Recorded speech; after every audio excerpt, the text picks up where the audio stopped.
Hello friends, જય શ્રી કૃષ્ણ. સ્વાગત છે તમારું હાઈ કિચન ગુજરાતીમાં.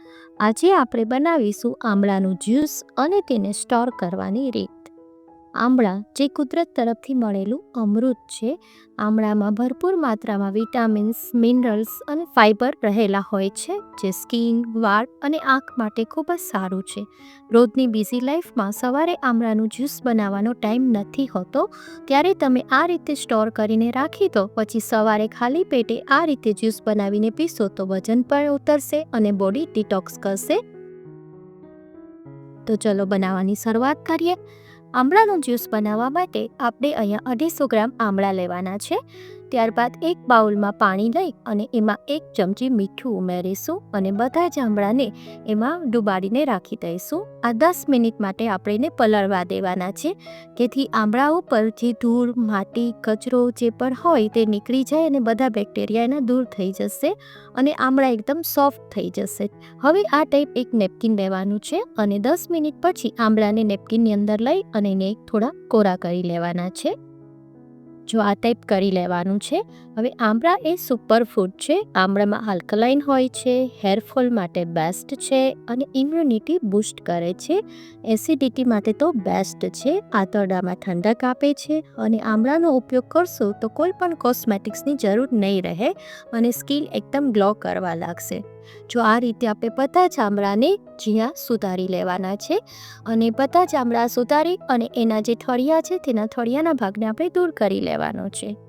જો તમને આટલી રેસીપી ગમે તો લાઈક કરજો, શેર કરજો અને માય કિચન ગુજરાતીને સબસ્ક્રાઈબ કરી દેજો અને બાજુમાં આવેલા બેલ આઇકનને પ્રેસ કરી દેજો, જેથી આવનારા બધા જ નવા વિડીયોનું નોટિફિકેશન તમને મળી જાય. જો આ રીતે બધા જ આમળા મેં સમારીને લઈ દીધા છે. હવે આપણે એક મિક્સર જાર લઈશું અને એમાં બધા જ આમળા જે સુધારેલા છે લઈ લેવાના છે. ત્યારબાદ 1 કપ આપણે મીઠા લીમડાના પાન લઈશું.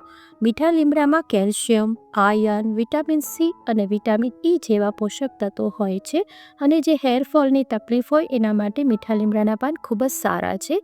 ત્યારબાદ 2 ઇંચ આદુનો ટુકડો લેશું. આદુ ઉમેરવાથી શરદીને કફ નહીં થાય. ત્યારબાદ 1 ઇંચ હળદર લેશું. જે લીલી હળદર આવે છે, વ્હાઈટ અને યલો, મેં આમાં બંને લીધી છે કારણ કે મારા ઘરમાં વ્હાઈટ હળદરનો ટેસ્ટ બહુ જ ભાવે છે, એટલે આમાં આપણે લીલી હળદર ઉમેરીશું અને હળદર ઉમેરવાથી સ્કિન પણ ફાઇન થશે અને શરદીમાં પણ સારું રહેશે. ત્યારબાદ 1 કપ આપણે ફુદીનાના પાન લઈશું. આમાં આપણે ફુદીનાના પાનનો જ યુઝ કરવાનો છે, ડાળીનો યુઝ નથી કરવાનો. ત્યારબાદ બધાને ભાવે એના માટે આપણે 3 ટેબલ સ્પૂન મિશ્રી ઉમેરીશું. અહીંયા મેં મિશ્રીનો યુઝ કર્યો છે. આની જગ્યાએ તમે ખાંડ અથવા ગોળ પણ વાપરી શકો છો. ત્યારબાદ આપણે મિક્સર જારમાં અડધો ગ્લાસ પાણી ઉમેરી અને એને ગ્રાઇન્ડ કરી લેવાનું છે. આ રીતે આપણે 2 વાર કરીશું. પહેલાં અડધો ગ્લાસ ઉમેરી અને ગ્રાઇન્ડ કરી લેશું, પાછું થોડું હલાવી અને પાછો અડધો ગ્લાસ ઉમેરી અને એને ગ્રાઇન્ડ કરી લેશું. જો આ રીતે સરસ ગ્રાઇન્ડ થઈ ગયું છે. હવે આપણે એક બાઉલ લઈશું અને આ બધું જ છે આમળાનું જ્યુસ આપણે બનાવ્યું છે એને ગાળી લેવાનું છે. આ રીતે બધું જ આપણે ગાળી લઈશું. હવે આ જે પલ્પ છે એને પણ તમે સૂકવીને યુઝ કરી શકો છો અને સૂકવીને ઉપવાસ તરીકે પણ લઈ શકો છો. જો આ રીતે બધું જ આપણે પલ્પ દૂર કરી લેશું અને જ્યુસને અલગ કરી લેશું. હવે આમાં આપણે થોડા મસાલા કરી દઈએ, જેથી ટેસ્ટમાં પણ સરસ બને. જો આ રીતે જ્યુસ બનાવીને સ્ટોર કરી લો, પછી રોજ સવારે ખાલી પેટે આ 1 ગ્લાસ પી લેશો તો વજન પણ કંટ્રોલ કરશે અને સ્કિન ગ્લો કરશે. હવે એની અંદર આપણે થોડા મસાલા કરીએ, જેથી તે ટેસ્ટફુલ બની જાય. એના અંદર આપણે 1/4 ટીસ્પૂન મીઠું ઉમેરીશું, 1/4 ટીસ્પૂન સંચળ પાવડર ઉમેરીશું અને 1/4 ટીસ્પૂન શેકેલા જીરાનો પાવડર ઉમેરીશું. ત્યારબાદ 1/4 ટીસ્પૂન કાળા મરીનો પાવડર ઉમેરીશું, જેથી ગેસની તકલીફ નહીં થાય અને બાળકો પણ આ જ્યુસ પીવે એના માટે થઈને આપણે 1/4 ટીસ્પૂન એમાં ચાટ મસાલો ઉમેરીશું. હવે આ બધું જ બરાબર મિક્સ કરી દેવાનું છે અને એની અંદર આપણે 1 લીંબુનો જ્યુસ ઉમેરી દઈશું. જો આ રીતે આપણે બધું જ તૈયાર કરી લેવાનું છે ને એકદમ ઇઝી, ફટાફટ બની જાય છે. જો એકવાર તમે આ રીતે બનાવી લો, પછી તમારે એને હવે કઈ રીતે સ્ટોર કરવા એ પણ હું તમને દેખાડી દઉં.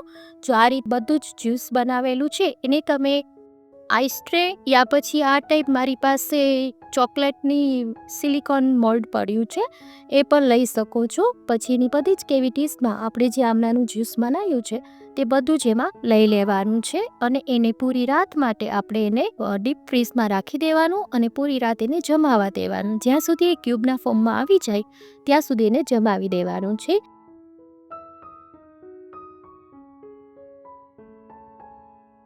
જો આ રીતે મેં પૂરી રાત રાખી દીધું હતું અને બધા સરસ ક્યુબ થઈ ગયા છે.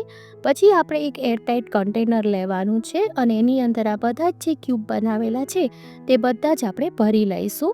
આ રીતે તમે એરટાઇટ કન્ટેનરમાં યા પછી ઝીપલોક બેગમાં પણ ભરી શકો છો.